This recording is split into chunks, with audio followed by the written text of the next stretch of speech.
श्री स्वामी चरित्र सारामृत तृतीयोऽध्यायः। श्री गणेशाय नमः। धन्य धन्य ते या जगती स्वामी चरणी ज्यांची भक्ती, त्यांची नाही पुनरावृत्ती, पद पावती कैवल्य. गताध्यायी कथा सुंदर.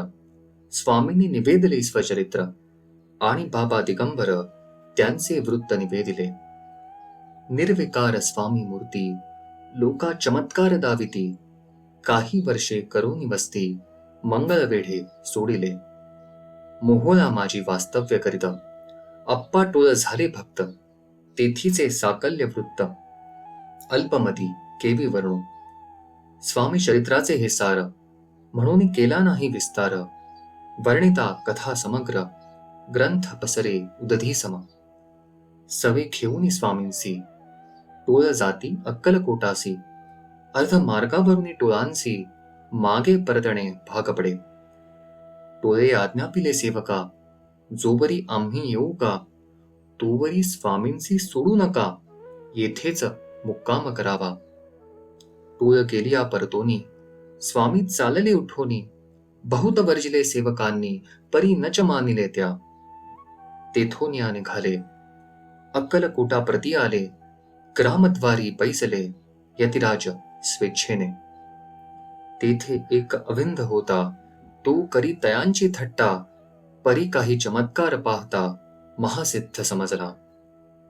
पूर्व पुण्यास्तव निश्चिती, आले चोळाप्पाचे गृहाप्रती, स्वामींसी जाणून ईश्वरमूर्ती, चोळाप्पा करी आदर.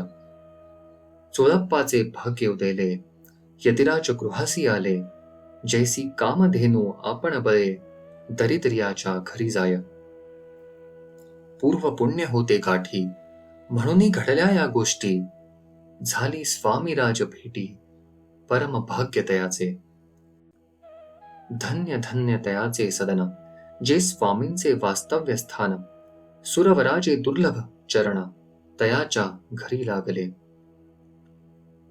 योगाभ्यासी योग साधिती, तडी तापडी मार्गी श्रमती, निराहार किती कराहती, मौन धरिती किती एक.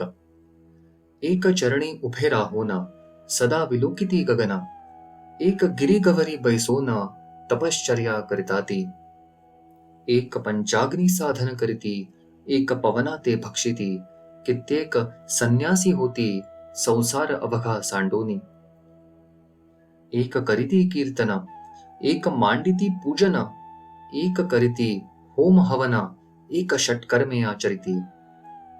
एक लोका उपदेशिती, एक भजना माजी नाचती, एक ब्राह्मण भोजन करीती, एक बांधिती देवालय.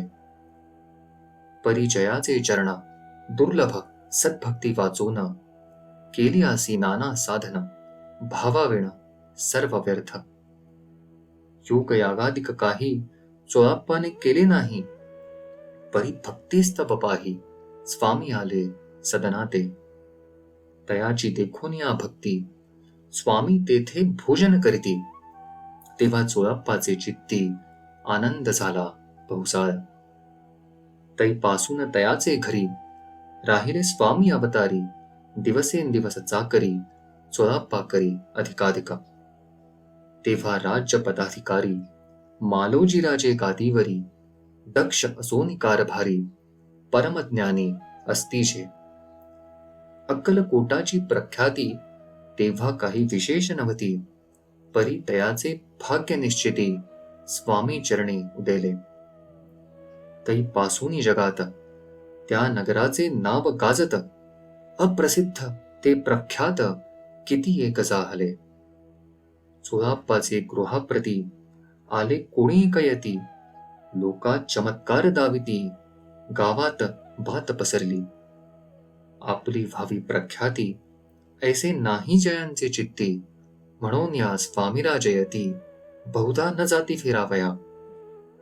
लोकां माझी पसरली मात, नृपासी कळला वृत्तांत, की आपुल्या नगरात, यती विख्यात पातले. राहती चोळाप्पाचे घरी, दर्शना जाती नरनारी, असती केवल अवतारी, लीला ज्यांची विचित्र. वार्ता ऐसी ऐकोनी, राव बोलला काय वाणी, गावात यती येवोनी, फार दिवस जाहले. परी आम्हा श्रुत पाही आजवरी जाहले नाही. आता जावोनी लवलाही भेटू तया यतिवर्या. परी ते केवळ अंतर्ज्ञानी ऐसी वार्ता ऐकली कानी. हे सत्य तरी येवोनी आताच देती दर्शना. राव मुखांतून वाणी निघाली, तूची यतिमूर्ती पुढे ठेली. सकल सभा चकित झाली, मती गुंगली रायाची. सिंहासनाखाली उतरवून राव खाली लोटांगण. प्रेमाश्रूंनी भरले नयन, कंठ झाला सद्गदित. दृढ खातली मिठी चरणी, चरण धुतले नेत्राश्रूंनी. मग तया हस्तकी धरूनी, आसनावरी बैसविले. खूण पटली अंतरी, स्वामी केवळ अवतारी. अभक्ती पळून गेली दुरी, चरणी भक्ती जडली तै. सकळ सभा आनंदली, समस्ती पाऊले वंदिली. षोडशोपचारे पूजिली, स्वामी मूर्ती नृपराये. निराकार आणि निर्गुणा, भक्तांसाठी झाले सगुणा. तयांच्या पादुका शिरी धरून, विष्णू नाचे ब्रह्मानंदे. इति श्री स्वामी चरित्र सारामृत नाना प्राकृत कथा संमत प्रेमळ भक्त परिसोत तृतीयोध्याय गूढः. श्री स्वामी चरणार्पणमस्तु. श्रीमस्तु. शुभं भवतु.